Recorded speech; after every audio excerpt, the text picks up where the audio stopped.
Hey there, welcome to Motorcycles and Misfits, coming to you from the... Yeah, we're coming to you from there. We're coming to you from the... That wasn't loud at all, Jim. Cycle Garage in sunny Santa Cruz, California, USA. Got a wonderful show for you tonight. You will notice this isn't Liza, and we'll get to why Liza is not here right now. But I'm going to tell you who is in the studio. Who is in the studio with me right now? Well, who am I?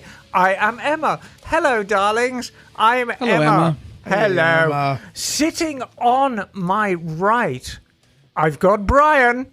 Yeah. Hey, guys. How are you?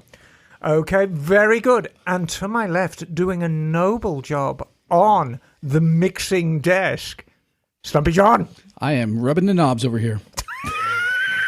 What? Did I say something? He's always rubbing his... Did I say something? What? Yes, you're always rubbing your knob. Might be some twisting. Directly across from me and looking very handsome in an Olukai Staff 3 shirt. Naked Jim. I am still basking in the glow of all the wonderful people that came by the garage today. It was a good garage day. And a very special treat for me, my very, very dear friend, motorcyclist, musician, horseman, all-around legend, Mike Beck.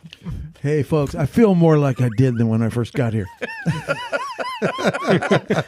Lovely, jubbly. So, before we get into the crux of it... Did you introduce Bagel? Oh, that guy? Oh, Bagel, I'm so sorry, darling. And you know why? There is no excuse, because I am sitting right next to John, and on his monitor is a huge picture of Bagel. There you are.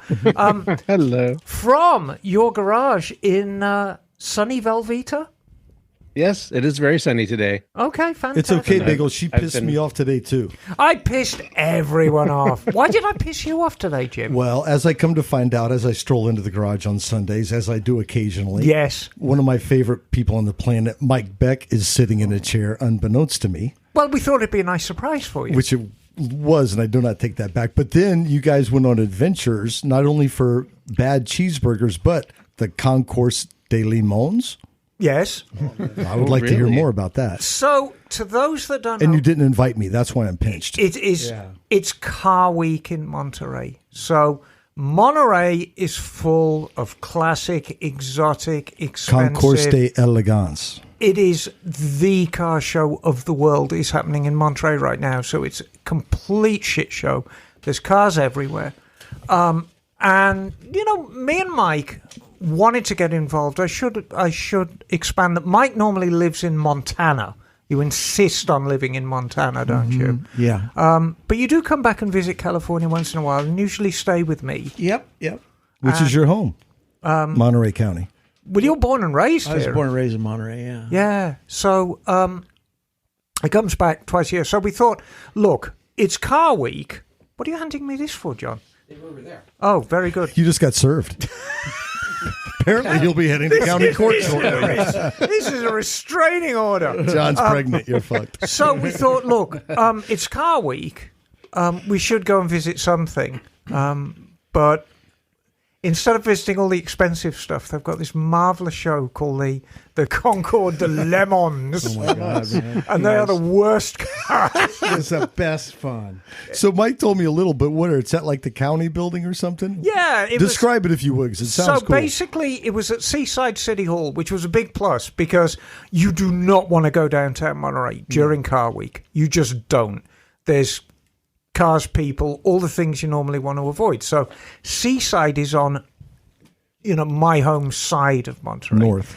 And the Concours de Lemons is a celebration of all that is terrible about car culture.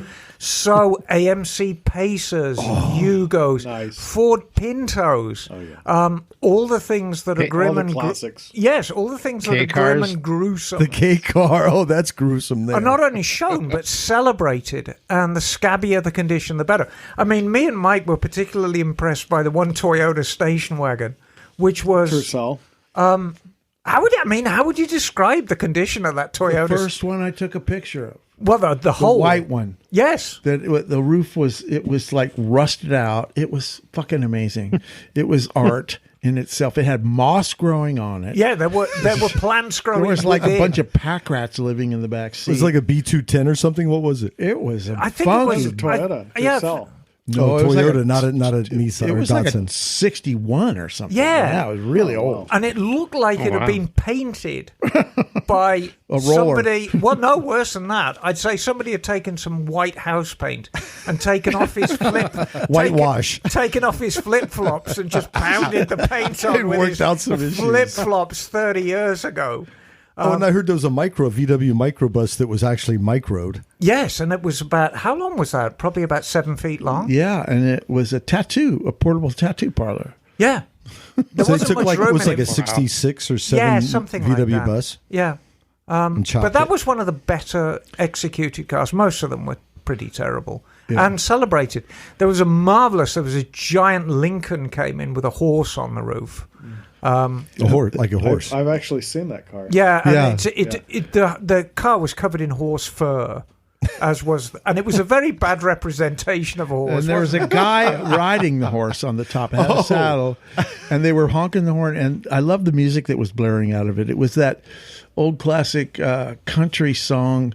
I can't think of the artist, but it was in Raising Arizona. Woo, Oh yeah, they, ooh, oh, ooh, oh. And I thought that's loony as shit. So it's actually funny. That car was competed in the 24 Hours of Lemons in Sonoma. And if you go on YouTube, you can actually see that car. really Like a famous horse car. and incidentally, that yodeling music did make okay, a comeback in Mars Attacks. And if I remember right, that's how they defeated Yeah, the you're aliens. right. You're right. Because it made the aliens' head explode. Yeah, yodeling does that for me too. I can't take yodeling, man. So, So there's that. there was that, which is number one reason why I was on Jim's Bad Books, and there was some dissension about tacos as well. Now look, Oh, no, we can give a pass because Brian did bring a wonderful pizza. It had all the shit on it. I was kind of like, yeah, a right, bit of it. exactly. But no, I am sorry. I mean, it was very much spur of the moment thing, Jim, and knowing how much you love to ride. I can stay mad at you for about that. Oh, thank you, If that. sweetie. Thank you. No, it certainly wasn't done maliciously because, we like hanging out with each other. I rode dirt bikes in the meantime, Now- so that's okay. Yeah. We're very going to briefly talk about what we did today, but it's not the main attraction of tonight's show. So what did we do today? We had somebody do chain and sprockets on an FZ1, or as I would say, an FZ1, which went very well. Your Bergman, which had charging problems, is now riding, isn't it? Or It running. is. It is. I'm just missing Oh, nice. some of those cool little those screws that keep windshields on. With the rubber backing that expand. Oh, yeah, barrels. well, I wish they're I called- known I have a bunch of those. Oh, I wish I knew that. I just ordered some. Yeah, they're called walnuts. Walnuts. Walnuts. Not Yeah. barrel? What's a barrel nut? Is that something? Well, I think it's like a walnut, but it's more barrel shaped.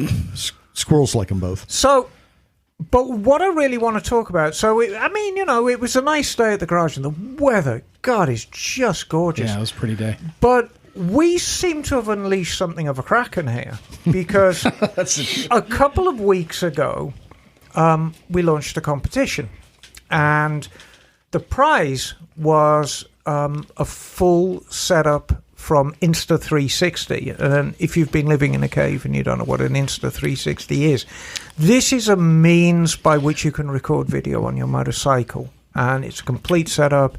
It's the camera. It's the stuff you can And it download. gives like a 360. Yeah, I doesn't mean, it? it's Yeah. quite amazing. And the software that Right. you can have sort of like a selfie stick, but somehow it manages to cut that out. It stitches it all together. It stitches it all together. So it basically looks like you're having a little plane following you around and kind of I see. videotaping your every Wow. move. It's absolutely amazing. Yeah. So Insta360 sent us some of this swag. So thank you guys. Oh, that's cool. Yeah, and y'all can look at it. It's all the stuff's in the box. Well, we're going to be giving this away today. What? But we announced a competition and we wanted you to send in a haiku. What is a haiku? A haiku is a not necessarily rhyming, what do you want to call it, a couplet?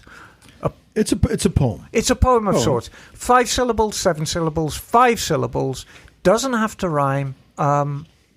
You could send us a haiku, or a limerick, or indeed about a poem about your motorcycle. Very, very personal. Now, we got sent in a ton of these things. It's crazy. That's cool. And you know what? We're going to read every single one. And I shall tell you why. Yeah, I like it. If you took the trouble to write us something, we're going to read it. And it's going to occupy a large amount of the show. And I've got in a separate pile what I feel are the winners. But we are going to actually start. Because everybody's a winner. And let's just go around the room and read 10 of them. And we'll just keep reading through each one until we get to the end. And if there are any that you feel are outstanding, stick your hand up because we'll put it in the winners pile and then we'll decide I like them. the sound of that. I shall start. We're not going to say who wrote in. We're not going to give any details because we haven't got time. We're just going to read the poem itself. On an Indian scout we did fly to Nantucket for sweet apple pie. With the wind in our hair, we had nary a care, and the seagulls sang back from the sky. Oh, how picturesque. I gunned the throttle, speeding faster through the wind, chasing long white lines. Noble steed alert, take my beans from twisted hand, my autumn, new passion. Again, on its side, we sit laughing, sore and wet. Good jungle mud lunch. Do we want to say who wrote these? Who's that? First No, name? no. Mud lunch? You'll know who wrote these. my We new don't have band. time, unfortunately. Okay, We're just going to read them. 2 wheels carry me. My earthly worries are gone. Oh, joyful freedom. There once was a woman from Birmingham. They say her shoes are quite glam. She knows so much. How she knows so much about bikes is a mystery. When she opens a hole full of history, she enlightens the whole Misfits fam. Oh, I think we should add that. That's a to the good pile. one. I love That's that a pile ladder. All right. Okay, and on that note, let's go around this way. Brian, read us some. Okay, let's see. How's that, John? Aim at the mic with your mouth. There once was a bike named Maxine. She was the prettiest bike I'd ever seen. She will let you ride all day long, and if you pull her throttle, she will scream. I guess that's it. Are we doing another one? Yeah, do like 10 of them. Yeah. Okay, here we go. Read it like you like it, though. Yeah. Like I like it. No, Brian's all about the deadpan delivery. Fargo the He's like a Harley. smoking jacket and a pipe. So wheel. this one's about a Harley, so Okay. I like that. Okay, good. Not, but anyway, Fargo the Harley from the mighty hot valley, black, nimble, beautiful, a bit of a scally. Escape and go far away on Fargo. She'll happily take some cargo. Fargo and me, we are of the rally. I kind of like that one. This is from New Zealand. A A Harley in New Zealand seems crazy. Okay. Keep going. We're going again. Yeah, my reading is terrible. But motorcycle guy always riding behind her. There for a smile. I don't even know what that is. Is that a haiku? Yes. Is it? Okay. It sounded like almost a haiku. I Sounds liked very it, though. short. It was creative. Is it? Right. I like Keep it. going. Okay. It's hard to believe my great luck since Lotta came home with me in my truck. Oh, her big rack she carries, my nuts and my berries, and in tight spots for pairing wheel truck. That doesn't even seem real. Sounds like I was getting ready for Thanksgiving for some reason. Yeah, it seems very strange. Yeah, and then there's a whole line about something else, but All right. Do you have any more, or is that it? yeah, let's just go to somebody else. This is, Mike. Okay. There once was a Honda so zippy, its rider was quirky and trippy. He rode with a grin, wore a hat made of tin, and thought every bump was quite dippy. So I like the tin hat crap. The tinfoil hat's good. I'll read another one. You want me to read another one? Keep going. Yeah, Keep them coming. Yeah. Sleek black Ducati. She's speeding down Highway 9. Twisted roads unfold. Ooh, I like that's a good. Nice. That's kind of powerful. I know that's a work of fiction, though, because if it was a Ducati, it would be in the ditch with the engine just in pieces. With broken belts and old pistons. This is from Dave. He says, there was a boy, a Canuck, that didn't give a fuck.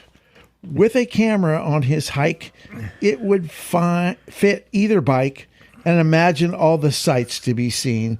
Put that in your corn dog. Nice. Yeah. And another one. Matchless unridden, desert sled not forgotten. Whitmore bought, rod bent. No, nice. Okay, Jim. And you've got. I know you've got a couple more, mate. We'll just keep rotating. Eh? Yes. Okay. Oh my God. Okay. I like this one. Versus. Oh my God. It's so small. They're all small, Jim. Put your readers That's on. what she said. You need longer arms, Jim. Versus rhythmic dance. Spring. Oh motherfucker. Spring is sweet. Alive embrace. Euphoria blooms. I like that one. Wow. Even though I butchered it. I'm going to vote that for the pile. All right. There was a spiff bike of aluminum that was practiced in. I can't fucking read this. It's too small. Okay. Next. All right, Bagel's got a couple. All right. Read them out, Bagel. All right, I'll have a haiku to start with. Cowies make me hard. ATMs make me feel fear. Scooters make me smile. Oh, Oh. he smiled too. I can read now. Oh, and you see, now you've got your readers on. Right, back I got to Mike's Jim. readers on. Although I like Bagel's one. That was a good one. Now, I also have a limerick, and I think I Actually, might have let's a do limerick. your limerick, and then we'll get back to Jim. Now we All can right, see. I think I might have a fan out there. All right. This limerick goes, there once was a man named Bagel. Ooh. Quiet and cool, he knew how to finagle.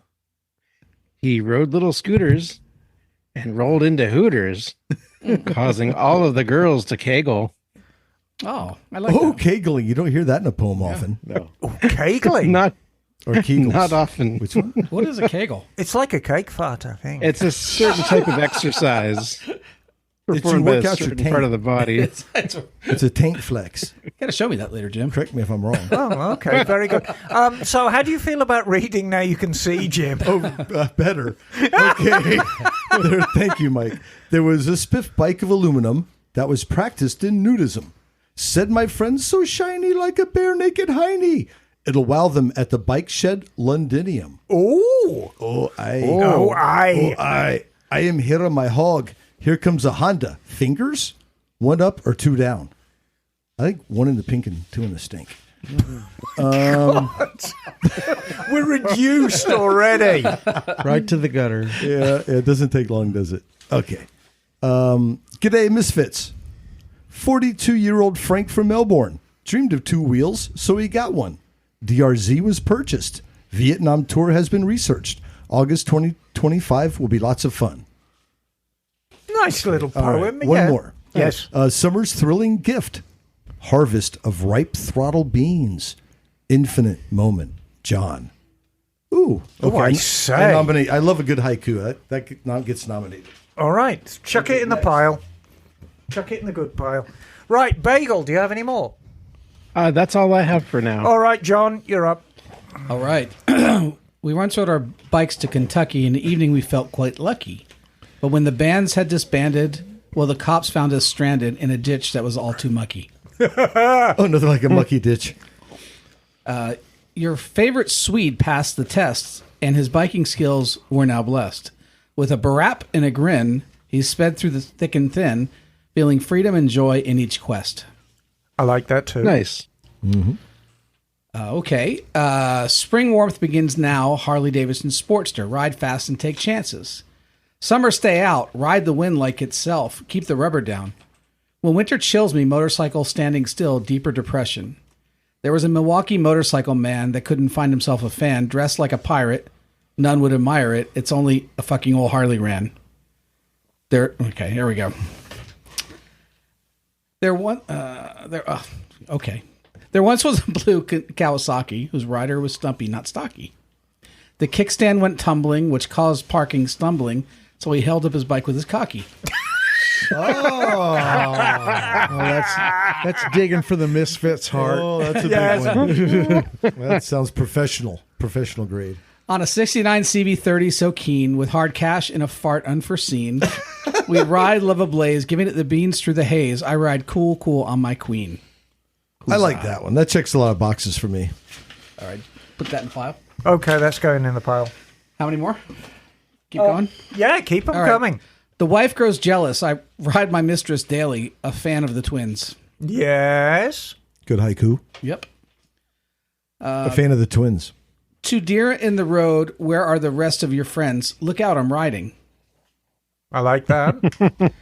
Twist the grip, take flight. Steel and rubber feels just right. SV's pure delight. Ooh. Could talk about a lot of things. My pillion loves my sickle. She says it gives her a tickle. Each twist through the turn, her thighs start to burn. Is it me? No, it's my Bonneville. Oh, okay. That's from Mr. Hunter, no doubt. All right, go ahead. Okay, here we go. Throttle therapy is something I need. It soothes me to be in the moment at speed. Some say my priorities are askew, that with my avoidance of responsibility, trouble will brew. But I found that a ride is a way that my thoughts are freed. Very nice. There once was a ruckus that was damned. It had a GY6 swapped in and was slammed. Wiring issues ensued and have yet after years been pursued. But now I have the parts and progress videos are planned. I'll soon have the throttle at hand.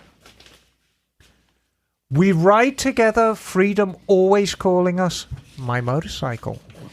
Ooh, nice. Oh, nice. Slicing through the wind, moments captured like pictures, learning more of self. Nice. I like the introspective ones. I long for a ride on my Janus, a tool for dispelling the greyness. The many miles I ride create joy deep inside. Gas stoppers and lookers detain us.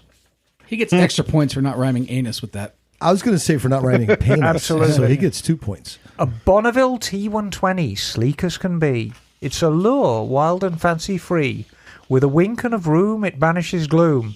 Even the traffic lights envy its glee. I should let you read this one because it's big print, Jim. I got my friend Mike here. Thank you. Shared readers.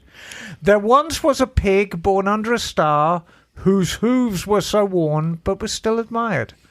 Bought or used off a kindly old hippie. The engine seems huge, a single 650. The cam chain let loose, the transmission went poof, pushed off the freeway, not too fast but quickly. So that's what they mean by replace your doohickey. I'm going to do one more, and then we're doing the rounds again. There once was a bike quite a sight. Spike, the bike was full of style. One night he got railed at the light. Though the crash was a fright, he still rides on with flair shining bright. Right. Do you have any more left, Brian? I'm gonna give these to Mike. Give them to Mike. Mike, here you go. No. You're so much more better at this. You know, I think you shouldn't read them all. It's going to take forever. No, it's not. We're getting through them. More poetic. Okay, then I'll shut my mouth, do my job, read the things. Yeah, just read. Let someone else produce the show. What the fuck do I know about that? Okay, Yeah, never absolutely mind. nothing. In life, a misfit. But on my KTM, I wave at the world. Nice. Very nice. Whatever. Fuck you, Mike. Stretched Busa. Okay. Stretched Busa streaks Nice. bright. Low side sparks light the night. A broken swing arm slide. Oh, Wow. And so what? Did you? These are the ones you hand me. I haven't read. The call came from Pontadera said my Vespa was built in era. I recall, notice this was, I ignored it because I'm happy to ride in Tierra. Okay. Kick, kick, brap, brap, brap. Cherry Bomb whispers to me, ride me, Vulcan Dan. There once a scooter from the Nati. One look and you'll say she was, ratty? Yes? Doesn't rhyme with naughty. Okay, the songwriter in me's going, what the fuck is this? Okay, there once was a scooter from the Nati. One look and you'd say she was ratty. But looks can deceive as she flies through the breeze after 2 kicks and a gallon of 2-stroke. Okay. All right. That's it. Yeah, there's plenty more. That's all. Yeah, All right. that's it. Mike, I gotta borrow Mike's readers. Oh, yeah, here, man. No, we are getting through these, and I absolutely insist that we get through. Raise your hand if you're in this room and you did good in elementary school or high school. Anyway, okay, you did. Define good. Yeah. You guys are Well, you I know, made it through. Okay, for cash or trade, I see a sweet DR650. Shall I trade my Buell? Oh, I'm such a fuel, I can never trade my baby. oh, Cowies make me hard. KTMs Oh, make that's me feel a- fear. That's been. Said That's already been before. done. That's the one I read. Oh, you guys read all these? Yeah, scooters make them happy. Okay, did we do dirt bikes are the best? no. No. Dirt bikes are the best. This is from Ivy Clement. Dirt bikes are the best, and hikes I detest. But my bike does jumps all over the bumps. For skill, I'm going to get my own crest. Okay. I have a Himalayan from infield. Some say it's unpleasant to wield. Yet through all the miles, I continue to smile, for my love of this bike has been sealed. Oh, I love that. Okay, and lastly, I'm a sucker for a haiku. So my haiku for an Insta 360 prize. Sunrise over a mist-covered field. The only sound, my motorcycle. Wow. Very cool. Do you have any more, Bagel, or are we going to go straight to John? I'm all out. John? All right. Keith says, my motorcycle's a misfit, it's true. With a rattle and sputter, it's through. Windy Emma, she sighs, and it wheezes and cries. In the garage, it's feeling quite blue. This is from Peter. In life, a misfit, but on my KTM, I wave at the world. I think we already said that one. There might be some copies here. Yeah, I think so. All right, Matt says, I love the bikes old and new. As you know, misfits do too. We love riding and wrenching, cussing and teeth clenching, and riding with old friends and new friends like you. And Cool. Eric. I brap into the desert morning onto night. I brap up the hills until I take flight. Sometimes I get lost in the thick of the desert night. Over a hill, I happen to see a welcoming campfire in the night. To my surprise, I see motorcycle misfits camping and having a good time. Bonus line. Everyone is there. Naked Jim, Stumpy John, Bagel, and even Liz. Okay, I'm guessing Liza. The only one not there is the dirt-avoiding Miss Emma, and she has to stay home and run her biz. Woohoo! That's it. And that's it. I've got a couple more. Where have we got? Have you met the misfit called Liza? If a smartass is smart, she's wiser. Also known as Big Dill, she's got serious skill. Herds misfits like a lead supervisor. Big Dill. Don't go there. Go there. Ride to Alaska, going my there. tree fitty wood. I spent weeks and weeks to make sure it was good. New bearings, oil, and fresh tires for the ride. I got there with a broken cam chain guide. Good thing I packed the tools as a traveller should. Nice. There once was a rider from the Adirondacks who rode gravel, dirt, and tarmac. One day she had no luck. Sandy rut, oh fuck. Collarbone cracked, and guaranteed there was lots of smack. Ooh. Ouch. I noticed the pins were a bit sketchy. Not to worry, I'll hold off for a little stretchy. But I arrived home and my flipping bag was gone. Now I dread how much a new Harley bag will fetch ye. And I know we read a couple of these last week, but we're just going over them. Yep. There was once a Honda CB from 72, so wild and free. With a rumble and a roar, we'd ride evermore. In love with that vintage we'd be. And I think, right, so that is all. What's that? Doesn't Mike have some more, right? Are you No, done? I think Mike's done. Are you done? done? I think so. Yeah. So, yeah, he's done. So what we're going to do is we have a little pile that is left over. And these were all picked by us as there's something a little bit extra. Now, if for some reason tonight you didn't get your poem or your haiku read out, please don't despair. We're not the most organized people in the world. But I think we got them all. But we also have just to remind everybody, we have a contingency of a Yes. discount code for Insta360.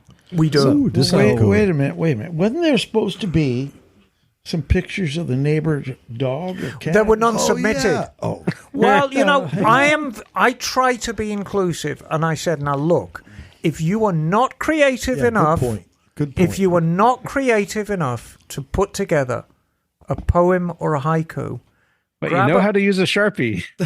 grab a black Sharpie, head to next door neighbor's yellow lab, draw some eyebrows on it, and then take some pictures. I think I think one person tried, but the neighbor shot him. Yeah, Is that well, right? maybe. Yeah. Yeah, didn't I read about that on the news? Yeah, it didn't happen. Yeah, well, So it we became a can't dangerous part of the Yeah, contest. that is right. Well, we it's a high can't bar, take any you know? responsibility for that. So Take our poetry. I think what we're going to do is we've got about 10 left over, and we need to pick 5. But we're not going to do that right now, because what we're actually going to do is we're going to do a ride report.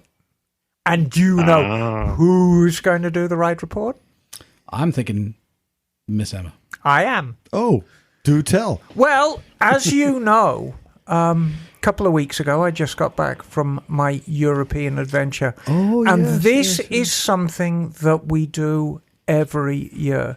So this is You do. something that, well, yeah, And some other selected lucky people. Right. And this is something that the Misfits do in collaboration with Leod Escapes, who's Cat McLeod, who's very, very good egg.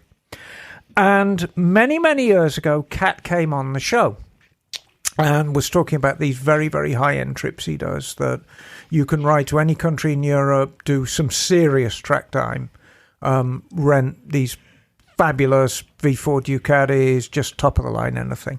And I said, look, these are fantastic trips, but they are a little expensive for normal working men and women.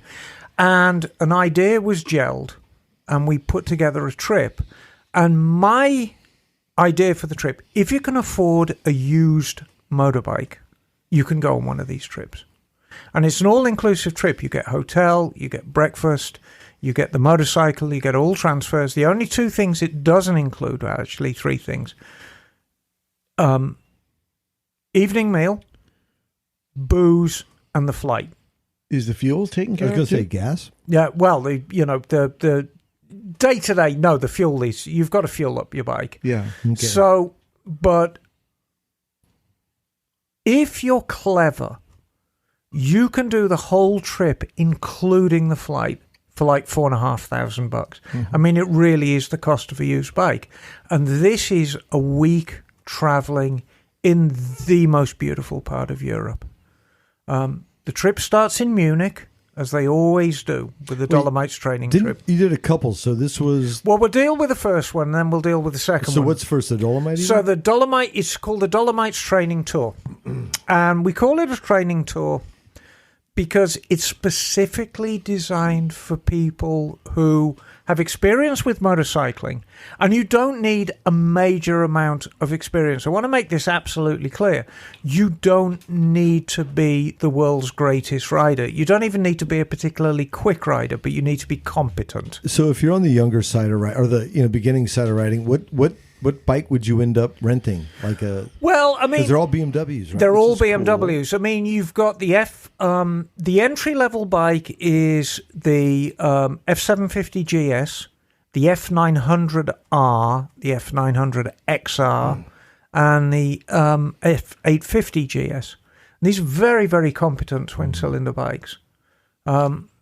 I would suggest that go on that trip. You need at least 2 or 3 years experience on not necessarily sport bikes or adventure bikes, but something, a little more ambitious than a cruiser. Because you've been with people that pretty much biked in the Midwest on straight roads. Yeah, and it thought can they be had it can be a sorted bit of an eye opener. But what we've done, Well, you say that 2 years, but what does that mean? It's like 365 days of Well, riding, or like no, two well, Go through a seasons? couple of curvy roads. yeah, Yeah, I mean, what? I know competence actually means different things to different Right. people. So what we wanted to do was actually set a bar. So in order to come on one of the trips, in the past we have included in the cost of the trip is a course at Champion Riding School. Now this is an online only course, it's a theoretical course only, but it really gets into the nuts and bolts of how to ride a motorcycle, how to observe hazards, how to react to hazards, and why motorcycles crash. And you really get into the mechanics of it and how motorcycles actually work. In the past, we've said, look, do the course, it's part of the trip. What we did for 2024, we said, you have to show proof of graduation of the course. Oh, that's probably pretty smart. Right, before you can go on the trip. You actually have to show that you've taken the course and graduated the course. And that's the arbiter of skill level. That said, when we do the Motorcycles and Misfits training tour, Dolomites one, it's always very, very popular. We always get about 20 people on. And we'll split people up into 4 or 5 groups based on riding ability. Yeah. And it's very, very fluid. 'Cause what you're training is how to motorcycle tour in Europe. Right. It's not how to ride And a bike. that's the right? crux. Yeah. My ideal client has experience on a motorcycle, but maybe has never been outside America before. They may never have actually been outside their little town, their state, their town, their province before. It doesn't matter. We're going to give you all the tools you need to go to a foreign country, how to rent a bike, how to book a hotel room, how to order food, how to get gas. Real, just fundamental stuff, and try and take some of the fear away, because there's a whole world out there, and I mean, it's just glorious. So where did you go and what did you eat? Oh God, we ate a lot. Really serious. That's all I care about. Where did you go and what did you eat? Brian went with us in 2023 Nice. on the Kessels and Curve Storm. We're going to come to that for 24. But this year, you did the Dolomites training tour with Corey, Right. Oh, cool. and we fly into the trip starts in Munich, and we stay at the Hotel Königstein, which is really a business hotel. It's very, very clean. It's quite modern. It's not a characterful hotel, but it's a very, very nice hotel. The staff are wonderful. They serve a very, very good breakfast. The rooms are always clean, always made up nice, very efficient, because, of course, it's German. And the best part about it is the bike rental place is literally across the street. We walk across the street with all our gear and get our bikes. Which I'd imagine is quite the BMW in Munich must be quite the scene. Well, this is where, but the bikes aren't made in Munich. People don't realize this. They're made in Berlin. Right. So BMW is the home, or Munich is the home of BMW. And there was many years ago, there was a lot of speculation about the BMW logo itself. It's basically a white and blue checkerboard. And people said, oh, well, BMW, they did aircraft engines. It's a spinning propeller. And there is evidence to support that. But the truth is, Munich is the capital of Bavaria. And once you see the Bavarian flag, which is a sky blue and white checkerboard, you understand the logo completely. Bavaria is BMW and BMW is Bavaria. They're inextricably linked. And there's a giant factory in Munich. There is a museum dedicated to BMWs in Munich. There is a BMW experience in Munich. It's everything. Does the showroom just ooze German BMW motorcycling? Yes. Right. Oh, absolutely. And not just the bikes themselves. It's a lifestyle. Brian's all unimpressed. Like, yeah. It's a lifestyle very Yeah. much like Harley Davidson is in America. Okay, there you go. The clothing, but it's done in a very, very European way. The clothing, the accessories, just how you approach motorcycling. There's training courses available. Everything is waiting for you there. I am told it is the biggest BMW dealer in Europe. Oh. And I see no reason to dispute that. Yeah. But that's where we start. And usually I encourage people, the tour actually starts first thing on Monday morning. So we basically, Monday morning, we'll get up at 7 o'clock, we'll shovel some breakfast into our face, and then waddle across the street with all our gear and get our bikes. But I encourage people to come in a little bit early and experience Munich. Munich is one of the great European cities, and there is so much to do. But Like, what do you do in Munich, like, besides eat? Or what do you Drink eat beer. in Munich? Well, Drink beer. the thing is with Germany, it's quite strict in terms of what goes on at the weekend. Saturday is shopping day. So everybody goes out, and on Saturday you can buy your provisions for the week, you can buy your snacks. I wanted to get my best friend, his son, a gift. So I went out to a beautiful Galleria and bought him a nice wristwatch. Beautiful automatic Seiko, which I did on Saturday. Sunday, Germany closes. You cannot buy a thing in Germany on a Sunday. You can buy no food, you can buy no drink. The only store that is open on a Sunday in Germany is the local gas station. It's pretty well Petrol, equipped. You can get hot station. But no restaurants. No restaurants are open, Okay. and museums are open. Oh, okay. And parks are open. So that's what Germany does on Sunday. They go to the park, they go to the museum, and they'll go out for a nice meal. So, and that's what we do, because the whole object of this tour is really to tour like one of the locals. Okay, So- I'll get off food in a second. So what's your favorite German breakfast? Well, German breakfast is not like either an English or an American breakfast. My favourite breakfast is a full English breakfast. Okay. And it always will be. Germans do a lot of cold cuts for breakfast. A German breakfast will be a huge selection of bread. Germans are master bakers. And so they'll Bagel is salivating. I can Yeah. see Bagel's Yeah, like, well, all kinds of breads, all kinds of cold cuts. Like Ham local- is a particular favorite. Fruit is a particular favorite. cheese. Yeah, as kinds of many cheese. cheeses as you can Oh, think so of. good. It's a very, very hearty breakfast. And if you stay in the right place, the bread comes out warm out of so it's hot bread. And at the hotel, you can usually get eggs. Yeah. They do like eggs as well. So it's a nice, and gallons of coffee. and how Always do gallons. you do if you only speak English? Oh, it's fine. Yeah, it's no problem. Is it? Yeah. Okay. No problem at all. German children are taught English at a very, very early age. But I encourage people to try. Is if you can, there are so many courses now, like Bagel. And if you can just hold the most simple childlike conversation in Germany, you will have so much better experience. So Bagel, you can speak a little German, huh? He can speak a lot of German. Fluent. Yeah.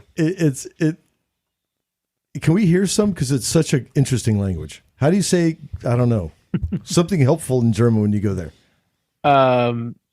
So you might hear das Frühstück ist fertig. Breakfast is ready. Yes. Ich möchte einen Kaffee bitte. I would like a coffee, please. Ja, ich möchte Spiegelei bitte. Which means I'd like some fried eggs. Okay, all right. Und kann ich mit meinem Spiegelei Speck bitte? Ist das möglich? Oh yeah.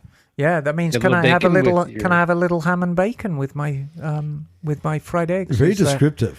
So it's a very, very descriptive language, and it really is. It's a lovely language. German people tend to build words and sentences like they build a car. They just kind of add stuff to it, So you'll start off with a very, very small word, And if you want to describe something, you just add more to the word, and then the word becomes about this long. But it's a very, very easy country to travel in. Brian, yes? So if I could say something about Munich, Munich is no different than Santa Cruz, right? Most people a large majority are immigrants.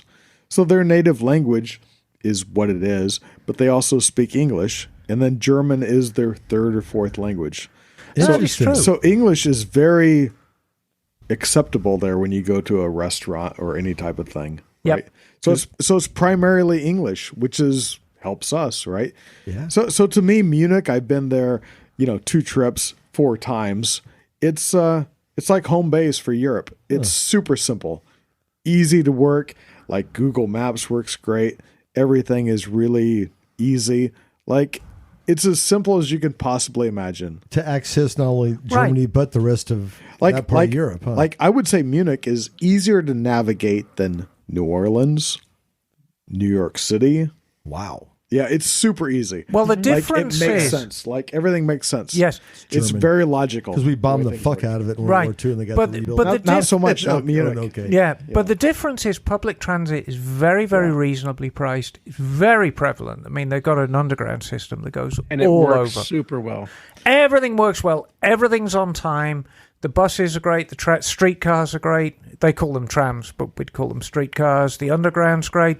Me and Brian and Corey, we got around just renting Lime scooters. Right. And if I They're can tell you, everywhere. even the transit system underground may be a bit overwhelming, but if you use your Google Maps app, it works perfectly. It tells you which train is coming. You just put in train. I'm traveling by train. It tells you the train's coming in 3 minutes going this way on this station. It's so easy now. It's super easy. Europe. And we had a couple of people that were intimidated a little bit by menus, because we do go to a couple of beer gardens and the menus are just in German.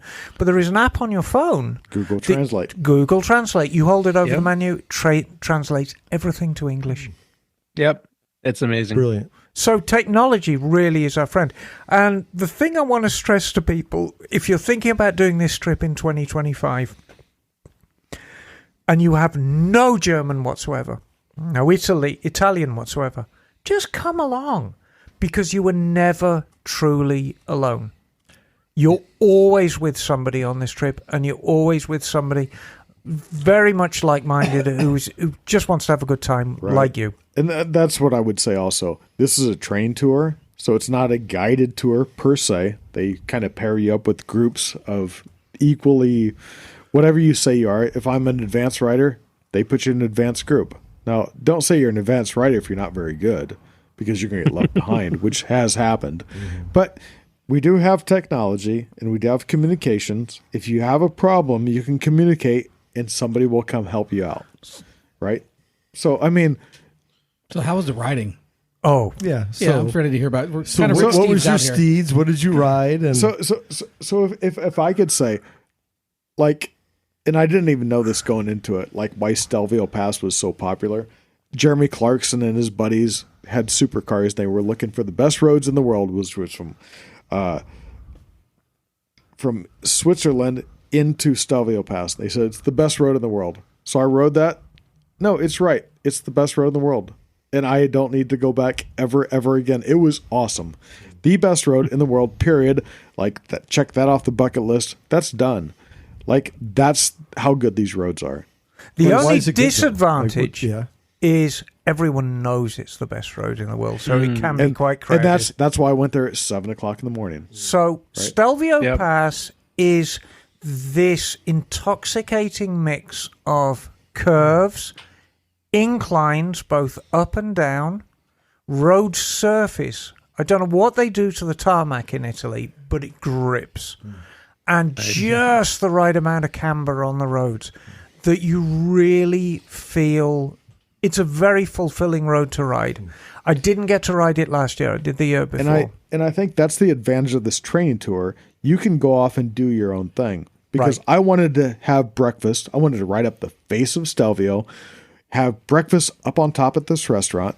And I called over to the restaurant. They said reservations they're not attainable. It's 2 years in advance. But what if I come at 8 o'clock? Oh yeah, that's not a problem. So I was like, okay, so I'm going to leave the hotel and I'm going to the restaurant and I'm going to get there 8 o'clock in the morning. And you left at what, 5 o'clock? 5 o'clock. So I put on the group text, hey, I'm leaving at 5 o'clock. I'm obeying all the speed limits. We're not stopping for rain. We're not stopping for anything. Fuel your bike. Your bikes are fueled. That's kind of a standard. Right. They're fueled. We're leaving and we're getting to Stelvio. We're getting at the top at 8 o'clock, period. And we're going to the restaurant. So, And 2 guys joined me and it worked out exactly perfect. We got at the bottom at 7:30. I'm a little faster, so I rode in front of them and called out traffic, and there was only 3 vehicles. And we got up there. I got up there at 7:45. They got there at 8 o'clock. It was perfect. And we ate breakfast. And so we got a little bit of ahead of ourselves because the riding starts first thing on Monday morning, and day one is devoted from getting yourself from Munich to our hotel in the Dolomites. It's the Hotel Contarina. It's in a town called Alba. Beautiful hotel, very, very nice staff. And that is going to be your home base for 5 days. And then we do day rides out from there, of which the Stelvio is one of them. The Stelvio is a long day. It's a 10-hour day. It can be. Ooh, that's a big day. Doesn't have to be. But if you're a fast rider, you can do it in less. But you can slice it and dice it any way you want. Correct. It is a long day. Right. We have rides, if you want to be lazy, we have rides that are 2-hour rides. We have rides that are 3-hour rides. We have rides that are 6-hour rides, 8-hour rides. Generally, the way it goes is you'll have a big hearty breakfast at the hotel. And again, eggs, bacon, anything you want. You go out riding.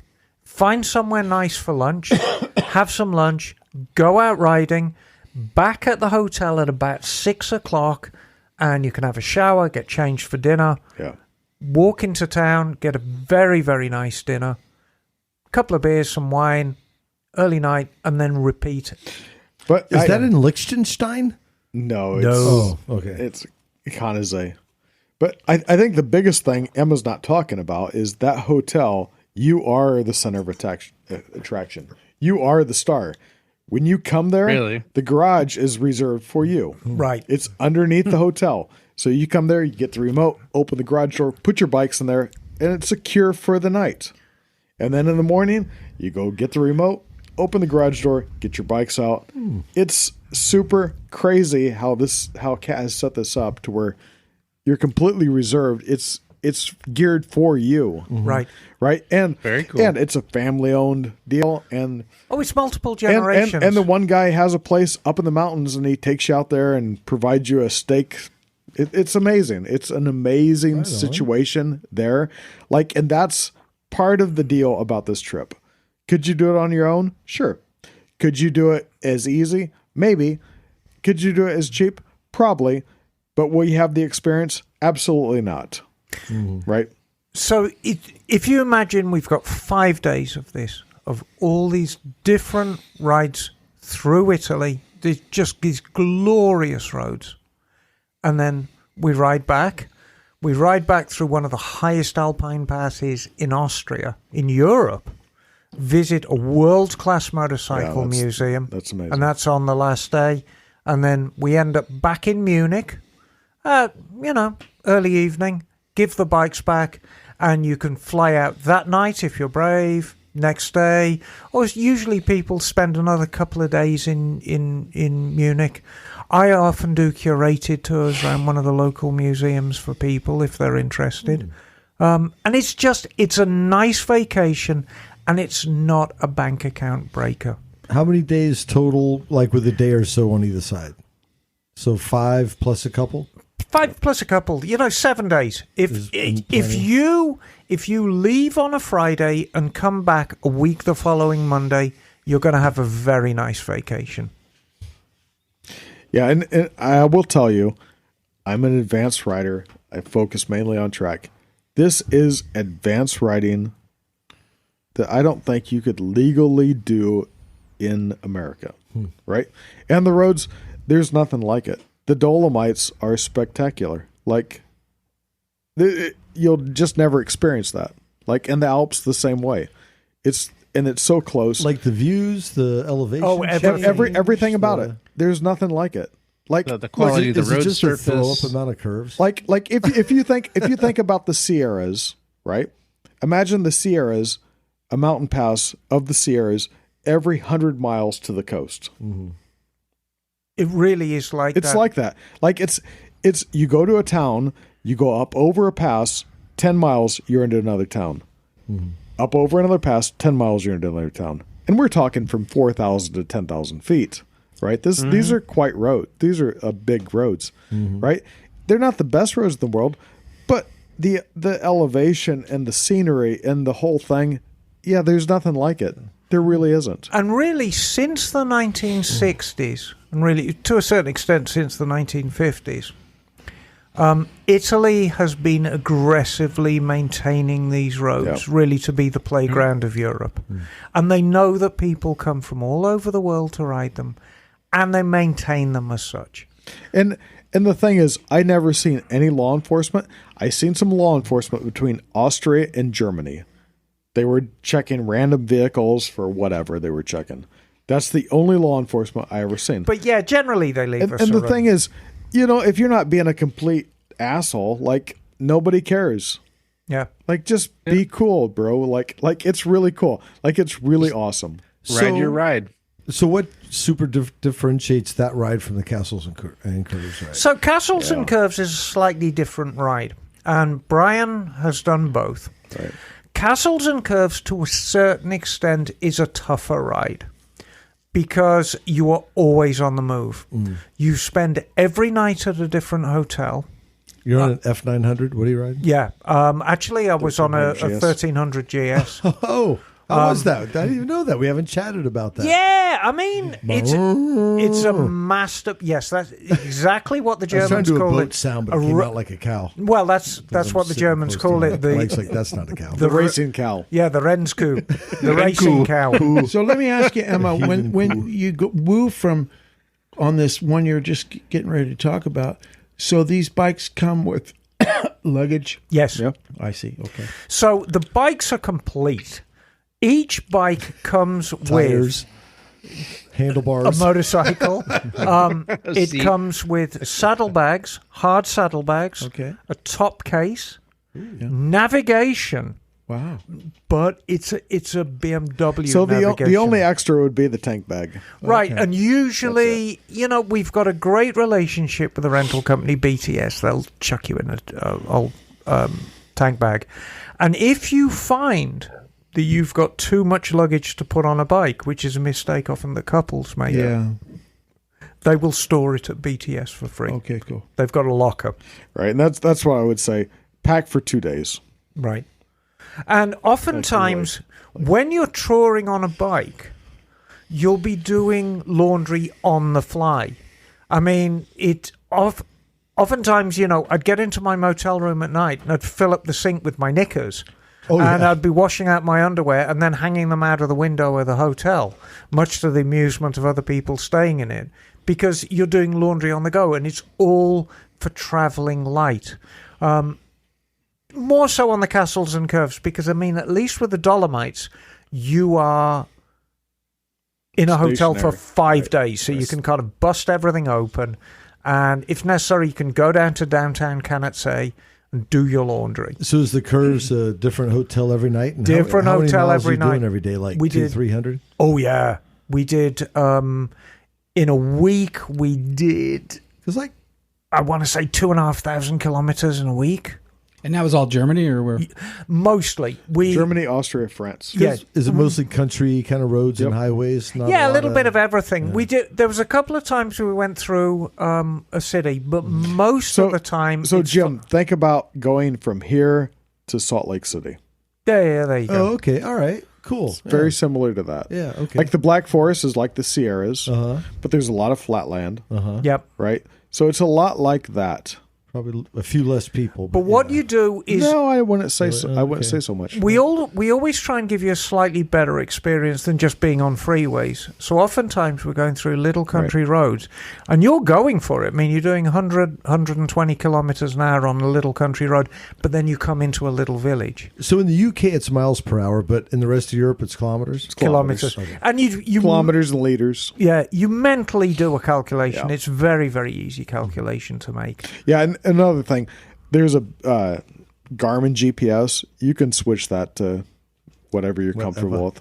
Yeah. So you've got to check, but it all works out. All right, so how does the castles come in? Did you see a ghost? That's really what I want to know. No, but we saw plenty of evidence that there may have been one. So Europe has a great many castles, not just because it's has this amazing history. It's how it was ruled back in the day. I mean, Europe, the countries themselves were divided up really into counties, and each county, each province had its own ruler, and he or she had a castle. And so there's all these glorious castles, and some are more elaborate than others. Well, if you didn't have a castle, you had problems. Right, exactly. So if you think about it, Santa Cruz would be a country, Watsonville would be a country, the Santa Cruz Mountains would be a country. I like that. And Yeah, so in pretty Santa wild. Cruz, the castle would be exactly where you see Santa Cruz is, because they always went high. Right. And so you go up into these medieval castles, and you usually go through a drawbridge, and lots of walking. So you need to get your walking shoes on. And you're just faced with these glorious views when you get up top. And very, very interesting from a historical perspective. Right. And so we visit all these castles all over Germany, a couple in Austria, one in France. Really, the one in France is an entire medieval city. It's a walled city. Like Shrek. Nice. Exactly like Shrek. Yeah, you Exactly expect like Shrek to be living in it. You park your motorcycles outside and you live inside the walled city. I love it. Yeah. And so a very, very different trip, but it amounts to the same thing. Yeah. It is a training tour, so you don't need any experience of foreign travel. Now, the bad news is the castles and curves, which is why I'm touching on it a little less. I think it's going away for 2025, or it's going to change into something different. We're always going to offer that experience that you're touring and you're visiting in a country and traveling as a local. But the Dolomites tour is absolutely solid. We're going to be doing that probably for the foreseeable future because it's very, very popular. It's a wonderful tour. Yeah, so for me, as the layman, I'm not a historian. I like history. The Castles and Curves was like, okay, these castles have all been destroyed multiple times and rebuilt. Right? Which I don't have time to go into the history of it, and I really don't even want to know about it. Yeah, but the Dolomites, the area, the scenery, the mountains, the roads, it's the best in the world. It's clean, like everything's air. It's the best in the world. It's the best in the world, right? And with that said, I've seen the best in the world. My mission is over. I haven't been to Pakistan though. I've been to Indonesia and I see their roads, right? But the roads there are spectacular, perfect, awesome. There's no better. There may be some on power, like I disagree completely. I cannot disagree more wholeheartedly. Actually, like Highway 36 in Northern California is the best road. State Forest Route 732A in the Black Hills of South Dakota would rival your Dolomite asphalt experience. I think no. I'm just jesting. Possibly, but different. Beauty's in the eye of the beholder. I'm gonna be a little more stoic about this. It would be like asking to pick your favorite child. Yeah. The roads in the Dolomites are absolutely spectacularly beautiful. Did I enjoy riding them more than riding Highway 20 out of Fort Bragg? That's good. And that's the point. Yeah. It's a very different experience. Right? Like Highway 36 between Red Bluff and Eureka. Right. between. So there's lots It's of- the perfect road. Yeah. Is it better than the Stelvio to Switzerland? No. And I'll argue that there's different. perfection and imperfection. Sure. Sometimes, right. Sure. It depends what you're looking for. I'm looking for the best view, the best road, the way it's laid out. That's the perfect. Yeah. Perfect. Yeah. It doesn't get any better. Are there places that are better? It depends what you describe as better, right? Yeah. Highway 36, less traffic. Every type of turn you can possibly imagine. 140 miles of corners. You can't beat that. Or that random dirt road in the Sierras. There you go. I'm glad actually, go. Brian. I'm glad Brian Right. brought up the subject of traffic, because there is one thing I want to touch on Yeah. of how riding in Europe is different. Here in America, we're very, very lucky in California, because most Very of nice to motorcycles. most of the drivers are very, very nice to motorcycles Yeah. and very aware of Yeah. them, and actually make concessions to help us. Anybody who's lane split will see what I call the parting of the waves, and it tends to be contagious. If somebody's seen to be pulling over, other people want to do that too. Yep. Now, I know people have very different experiences outside California, but we'll just deal. I mean, my experience is within California. Where it's crowded. However, the drivers in Italy and Germany are very, very different. They don't make concessions They don't care. to motorcycles. They really don't care about it. Right. But they know exactly what they're doing. And I think... Well, and scooters even more so. Right. Right. Yeah. And I think having that very, very high standard of driving, you take roads like the Stelvio, Right. you get everybody on it. You get very, very high-powered motorcycles. You're talking V4 Panigales, S1000 RRs, MV Augustas, the highest power of the highest power of the highest handling bike are there on the Stelvio. And as far as motorcycling goes, everything down, right down to The 40-foot green bus. right, vintage, super bikes. And then you get every kind of car, from supercars down to Fiat 500s. Right. Then you get the 40-foot buses. But everybody kind of knows their place on that road. And nobody's going to pull out in front of you, but nobody's going to pull out for you Correct. either. And you kind of factor that in. You know, when you come up behind a slow-moving car, they're not going to pull over and wave you past, because that's not their job. It's your job as a biker to find out when it's safe to go past and go for it. And they expect it. And everybody expects this to happen. Yep. And no matter how quick you think you are on a bike, there's going to be somebody a lot quicker come up behind you. And no matter how slow you think you are, there's going to be somebody a lot slower. And you're going to be overtaking somebody. And that's the point. These roads are designed for the 40-foot Mercedes bus. And they'll come up there and they'll make their turn. If there's shit in the way, they'll stop. Right. Get around it. Because most Right. everyone's been driving these roads all their life. And if they haven't, they're there for a reason. So I found the driving standard incredibly high. And the same, a lot of people crap their pants about the thought of being on a German Autobahn. The Autobahns are very, very easy. Even the ones, when you see that circle with a line through it, that means all for bets it. are off. You can 3 lines, go for it. Yeah, you can go as fast as you want, and people do. It's usually Mercedes station wagons that are the quick ones. And that's the thing. If you're on the Autobahn, it's nothing fancy. It's a 6-lane freeway. So on that big BMW, did you?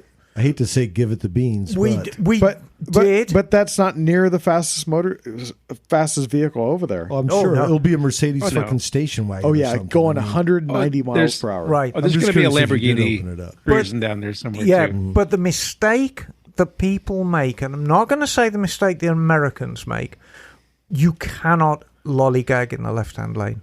Oh no. You do not. You basically you ride in the number 2 or the number 3 lane. You go about your business and you get stay back to over. the right. Yep. So You need to get to the left. You stay to the right. So me and Corey had about 2 hours of the Autobahn on the way back. And again, it's not unlimited the whole way. There's Oh, yeah. construction, all types of stuff. But there was unlimited parts where I got the 1300 going 138 miles per hour. Oh, there you go. Right? Okay, good. Until we got to construction. Then I pulled back into the number 2 lane and waited for Corey. And she was comfortable doing 110. Mm-hmm.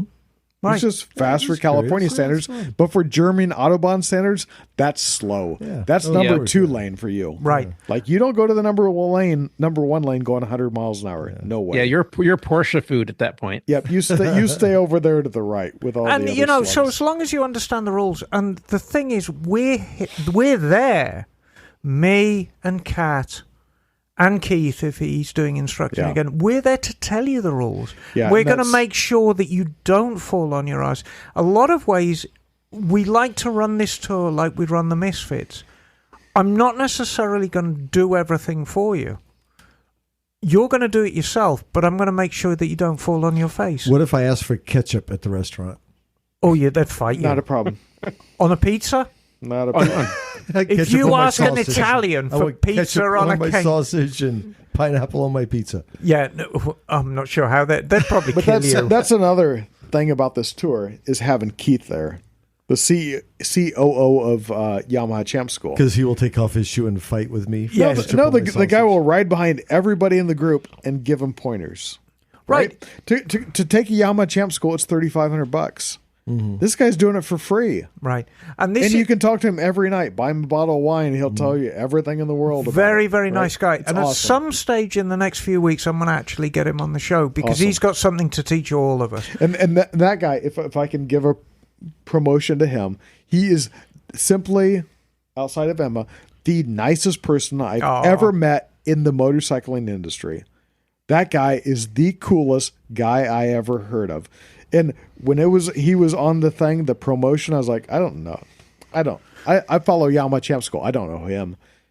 And he was my best friend the whole time and still is. He is the coolest guy in the world, period. When Kat dropped the bomb and said, "Oh, we're going to be joined with Keith from Yamaha Champ School is going to be joining us," my heart kind of sank because I thought, "Oh crap, Mine too." This is going to be like this giant ego guy, and he's going to be like, he's going to be full of himself, and he's going to be telling us all what to do and micromanaging all of us, and he's going to be absolutely insufferable. I'm going to have a terrible time." And it couldn't have been further from the truth. He's simply the coolest guy I've ever met. Me and Corey went down to Laguna Seca, and he's like, "Hey, hit me up when you guys get there." And I'm like, "You're a racer guy. Like, you're not going to deal with us." He hung out with us the whole day. It was awesome. Right. Like, the guy is the coolest guy in the world. But very, very skilled rider. Oh, yeah. Incredibly skilled rider. Very fast rider. Yep. And again, he runs Champ U Riding School. Now, if I could remind everyone, in case you didn't know, Champ U Riding School is the brainchild of Freddie Spencer. Yes, that Freddie Spencer. Fast Freddie. And he came up with this idea to make motorcycling as safe as possible by using techniques, by using scientific techniques and understanding the bike. It's full understanding of your bike. So, very, very skillful rider. And we were so lucky to have this guy with us. And again, what I would say, if you're not trail breaking through corners at this point in your stage of riding, you're doing it wrong and you will die. Period. It's simple. It's that Why are you simple. looking at me like that, bro? Yeah. I know No. you've lectured me No. up before, motherfucker. No, you ride Highway 17 every day. I get it. But no, You're hang not the on. problem. But if you're scratching your head and saying, "How do I apply trail braking in the real world?" We're going to teach you. We're going to teach you everything. right, like you wouldn't go into a blind corner in your car and not use the brakes, right? Right. But the basic school teaches you not to use the brakes in a blind corner, and actually apply throttle. How stupid is this? Well, I've had cars teach me to use the fucking brakes in the corner, Yep. so I think But- I've gotten there just But by look, trial and error. Time is getting on a little bit, and I do want to move on. So my recommendation is this.